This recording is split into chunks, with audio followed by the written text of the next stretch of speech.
Story 1. How dare you drink coffee while pregnant? I'm 8 months pregnant, 26, female, and this takes place in March, a little over 2 months ago. I was in a coffee shop, enjoying my evening with my 3 kids, 2, 4 and 6, all females, and I had just ordered hot chocolates for my 2 oldest children and milk for my youngest. I also ordered a hot tea for myself when my name was called. There was a woman, approximately 60 years old, who we'll call Karen. She saw me reach for the tray with the drinks, but she got to them first and threw the drinks in the trash, crying out about how I was being irresponsible and should not drink coffee while pregnant. My oldest child, whom we'll call Lucy, was standing beside me and started crying, hugging my leg. The barista saw this and made us more drinks, but again, Karen did the same thing. Lucy was crying harder, which got my other 2 kids, whom we'll call the 4-year-old Sophie and the youngest, Erica, to start crying too. I picked Erica up and Karen snatched her from my arms. The conversation that followed escalated, and the police were eventually called.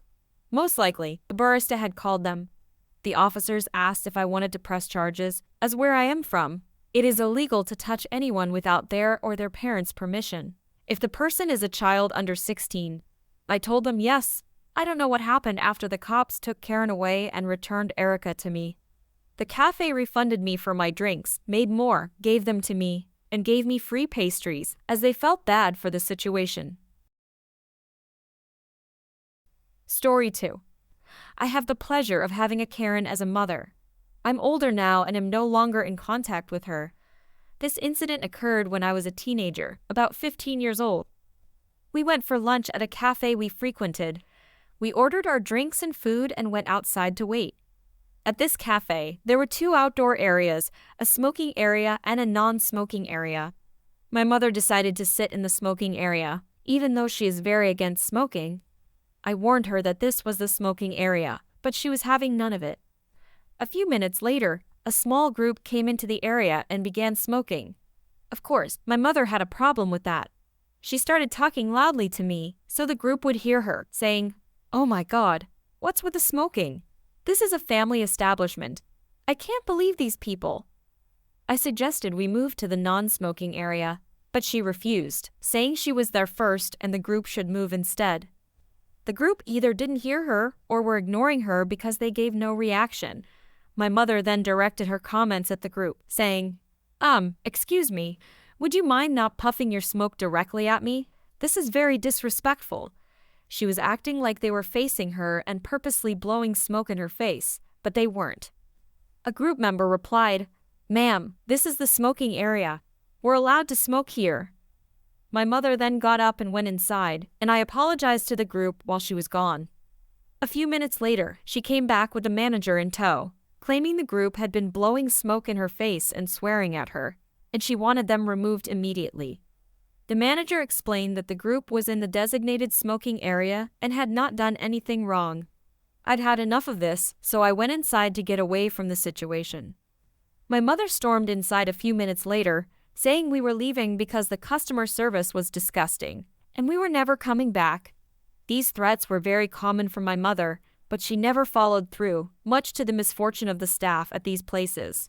We lived in a small town with 2 cafes, and the other one was too expensive for my bargain-hunting mother to ever go to. I am no longer in contact with my mother. She lives in another country and doesn't know my address. I'm just grateful that I no longer have to put up with her entitlement.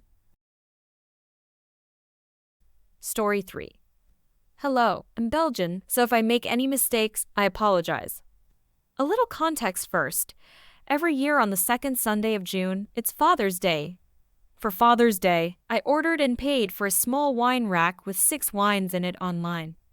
Now, onto the story. The names have been changed, of course. Characters. Karen, a 40-year-old woman without a Karen haircut. Josh, a male employee in the store. Sarah, a female employee in the store and a friend of mine. Brian, the store owner. Myself. The store I ordered from has a regular line and a reserved line. The regular line is the usual. You get in after taking your items off the shelves. The reserved line is for people who ordered something online, so they can get their items without waiting in the regular line. The regular line was pretty long, with 7 people, but the reserved line was free. Having ordered and paid online, I set myself in the reserved line. This did not sit well with a Karen. Karen: "Sir, you have to wait in the back of the line." Me: "No, I don't. I have." Karen cuts me off. Karen: "Yes, you do. It is against the law." Oh no, here we go. "Ma'am, I've ordered online and..." She cuts me off again. Karen: "I don't care what you did or who you are. You have to wait in the back of the line like everyone else." She looks around for support, but no one is with her. By this time, Josh saw what was happening and tried to explain to Karen what was going on. I didn't really pay attention to the conversation, but she was off my back. I gave Sarah my order number, and she went to the back to get my package.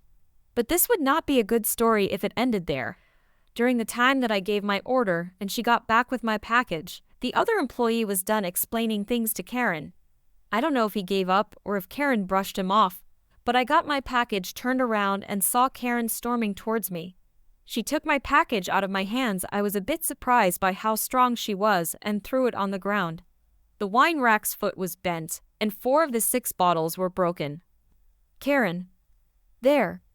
Now you have to get a new one and stand in the back of the line like everyone else." Me dumbfounded. Sarah: "What the hell?" Takes out her phone. "Yeah, Brian, can you come to the counter? We have a situation." Karen: "Well, what are you waiting for? Go get your stuff and get in the back of the line." She starts to go back to her place. Me: "What is wrong with you, woman?" Karen: "What is wrong with you, young man? You cannot cut in line. It's against the law." Meanwhile, Brian arrives and he separates us both, getting our statements. Apparently, according to her, I threw the wine rack at her when she was trying to stop me from cutting in line. Brian then goes away for a second to check the camera footage. No change in Karen's face, though, and comes back with the following conversation. Brian: "Ma'am, I'm going to have to ask you to leave the store." Karen: "Why? I didn't break the law." "He did." Pointing at me: "Why should I leave? I haven't even paid for my stuff." Brian: "Please leave the store or the police will be called." Karen: "Call them. They will say I'm right." Brian sighs, takes out his cell phone, and calls the police. A few moments pass and the police arrive. They take statements from me, Karen, and Brian. Karen went again with the "he threw the wine rack at her" story. The police go to the back of the room to review the camera footage. They come back and escort Karen, in handcuffs, to the police car. The whole time, she was yelling, "This is against the law. I was in the right. You can't do this. What about him?" One of the police officers comes over and asks, "Technically, what she did is assault. Do you want to press charges?" Me: "Hell yes." They let me sign a paper with my statement and then wished me a good day. The store owner replaced the wine rack with another one they still had in the store. This one was more expensive, costing €95 compared to the original €80, but they didn't charge me the extra €15. Story 4. So, today I was stopped at a red light. Totally stationary, not moving a bit, not even pumping my brakes to inch up, nothing to imply movement. Then enters Karen. Karen slams the back of my car, driving at around 50 miles per hour. The initial shock wears off, but I'm still well into a panic attack because I do not like cars due to past experiences, and I find my phone and call 911. I step out of my car and go around the back to see what I'm dealing with. Then Karen gets out of her car. I'm expecting her to say she's sorry, ask if I'm all right, or even just an "oh my goodness" or "oh no." Nope. She greets me with, "You didn't call the police already, did you?" I tell her that's who I'm on the phone with. She says, "No, don't do that." I'm just like, yeah, okay, and go back to speaking with the dispatcher. They had asked about the severity of the accident. I begin explaining what I'm seeing, which is basically a big jumble of plastics and chunks, but I honestly don't know what's from where, and the entire logo from her car is sitting on the ledge thing of my bumper. Karen, apparently upset that I was not as upset about how badly she had damaged herself, starts screaming at me. Look at my car. My car is worse. Look at how bad my car is, I simply said. Ma'am, you hit me, she keeps on screaming, so I go sit back in my car. By the time the cops get there, my nose is bleeding, my chest hurts, and my head is pounding. They call an ambulance because they think I'm severely injured, but in actuality, I just have chronic migraines and chronic nosebleeds, and having a panic attack will cause one. So the emergency medical technicians are checking me out, and I'm trying to explain that all the blood happened after the accident due to me panicking and that I'm fine, just sore and panicking, but they're concerned because my blood pressure is 170/167. As I'm speaking with the EMTs, I hear Karen complaining about how I don't need medical help, I'm fine, and she didn't even hit me that hard, and the cops trying to explain to her that they called an EMT because my nose was bleeding, and they weren't sure if I had hit my head. She didn't say anything else, at least not that I could hear, after that. Thankfully, my car is built like a brick, so it could probably be repaired with a plunger and a marker. It's literally got like 3 dents. Her whole front bumper was ruined, that which was gone. Story 5. This happened a few days ago. I own a small information technology company. We specialize in providing support to other companies, but we also do hardware and software servicing for home users. We are a very small company, so we all take on most of the required work. Every time a home user brings a personal computer or laptop to be fixed, we add it to the system and issue a case number. Every piece of equipment has a small sticker on it with the case number, and every part taken off the computer or laptop has one too, to avoid confusion or part mix-ups. About a week ago, a lady came in and brought a laptop to be cleaned, so it was added to the system and a case number was issued. We gave her a credit card-sized card with a case number and our contact phone number to check the status if she needed it. After about 2 days, I called her and said the laptop was ready to be picked up.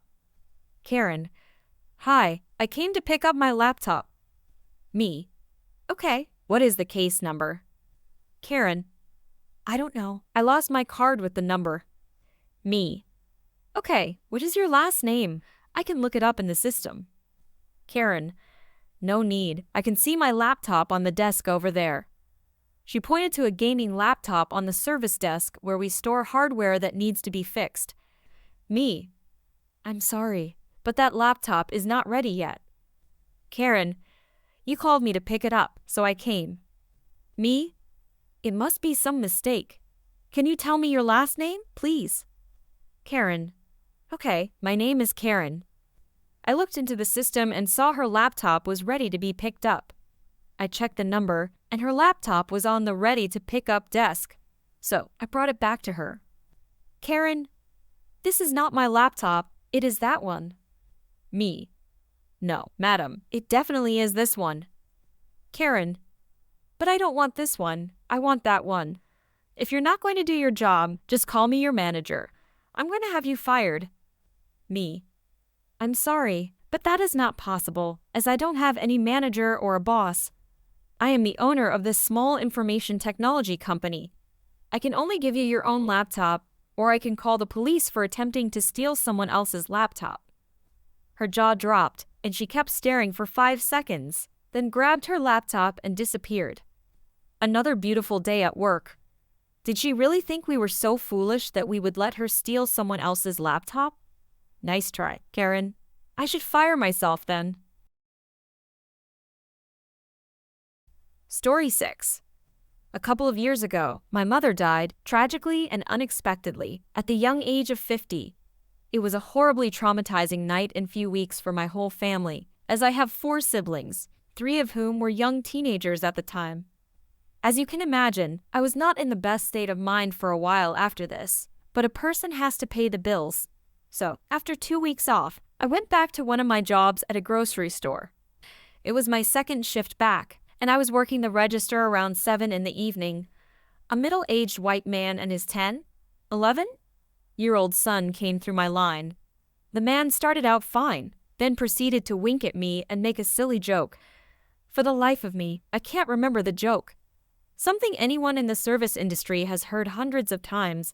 It isn't ringing up, must be free. What I do remember is that I was at the end of my 8-hour shift and still emotionally devastated. I didn't laugh, just nodded and continued ringing up his groceries. The silence that followed his joke was deafening. Then, really? Not even a word. He then turned to his son and said, "Some people have no sense of humor. Don't even try with them. That's why they work places like this." I feel bad for the son, who will grow up being just as unpleasant.